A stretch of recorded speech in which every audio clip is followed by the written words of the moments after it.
Listen, we want to jump right in because what I want to do is I want to paint a real picture of my why. I think that sometimes we talk about our whys and we give a story, and what I want to do is I want to tell you a story about my life.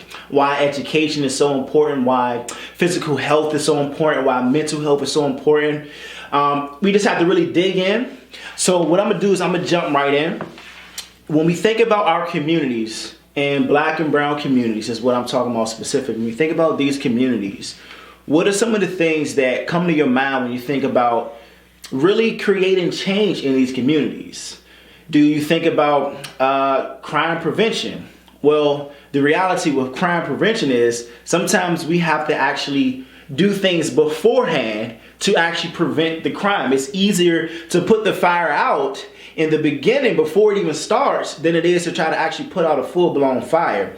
And so a lot of times we put money into our prisons. We put money into making the prison system better, even though it's not getting any better. But we put more time and money and energy in as a society for what happens after you commit the crime than we do to actually prevent the crime.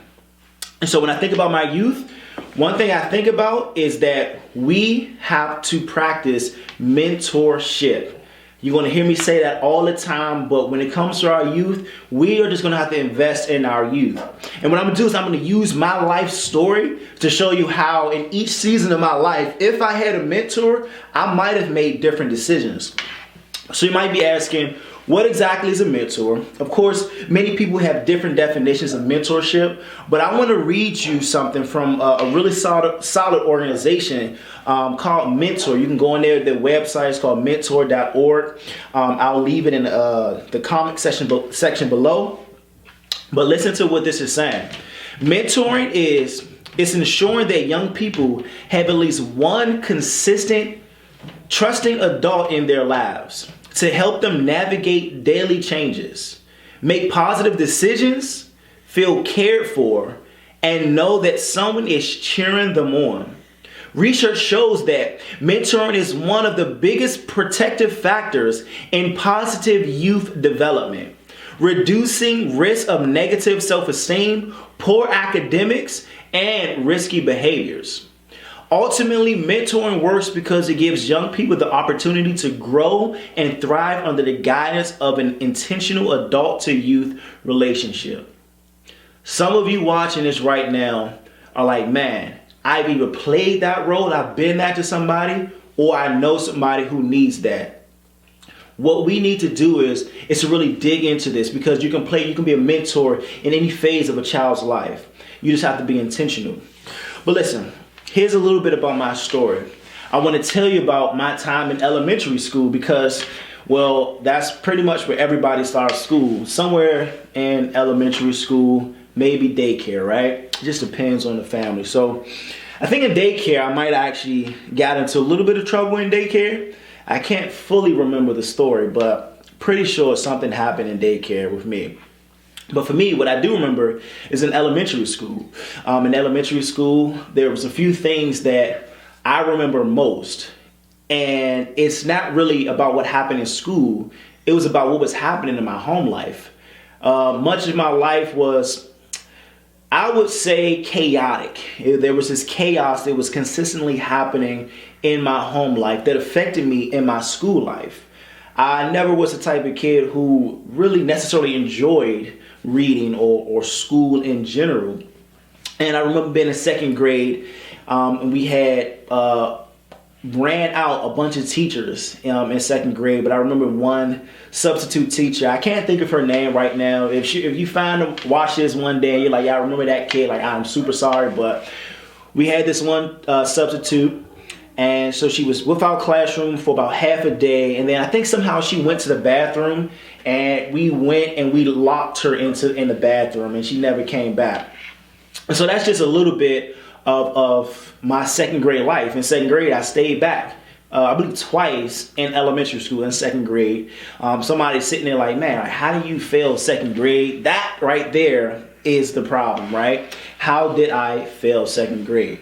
Well, behavior issues, those were the biggest things. I was also expelled once, actually, in elementary school. I brought a double blade knife to school. That's a whole nother conversation.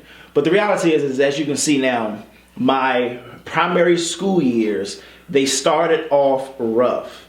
The thing is that in these seasons in elementary, there was not one person that was actually taking real concern about me as a real person, as a real kid.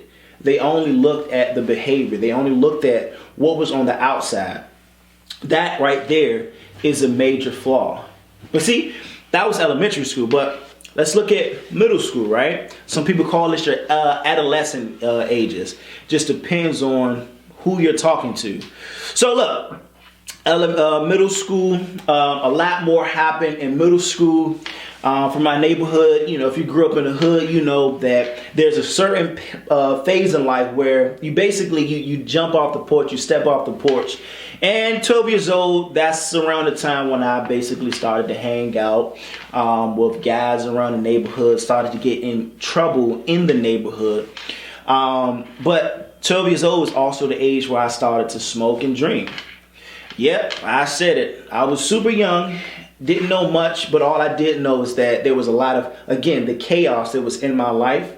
It was a lot of hurt. It was a lot of pain. I was already the biggest dude in 6th grade because I had stayed back twice, but they moved me up 1 grade because I was the biggest kid in class. But all that to say is I was multiple years behind. I was not caught up because I just wasn't doing good from an academic standpoint in school. I also didn't have enough, I would say, caring adults in my life outside of the people who might have been in my family. I think sometimes we think, oh yeah, you got family's enough.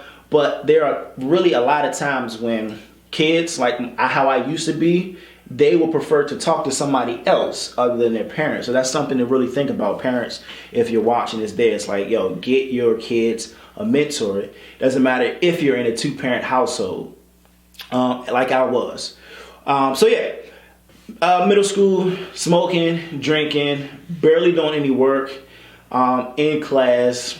I don't think I was suspended a lot, but I definitely was typically in a lot of trouble. I remember my dad used to work at a men's homeless shelter, so he had access to these the little cups for urine to do a drug test. And I would get a phone call home saying, I was smoking weed. And I remember like just being terrified and thinking to myself, like, man, I have a couple days to try to clean out my system. I tried my best drinking, the water, cranberry mix. Anyways, so look, middle school again, we can see that from elementary school to middle school, I am way behind. Not just 2 years behind because I stayed back. I am behind academically. I'm behind in math. I'm just behind in general. But I kept getting pushed along. Around this time, No Child Left Behind was around, and I'm consistently being pushed along when I shouldn't have been. But middle school was also a year that I developed a passion for music. I was a different kid. I didn't really care much about sports. I played a bunch of sports, and I'm athletically inclined to be able to be good at them.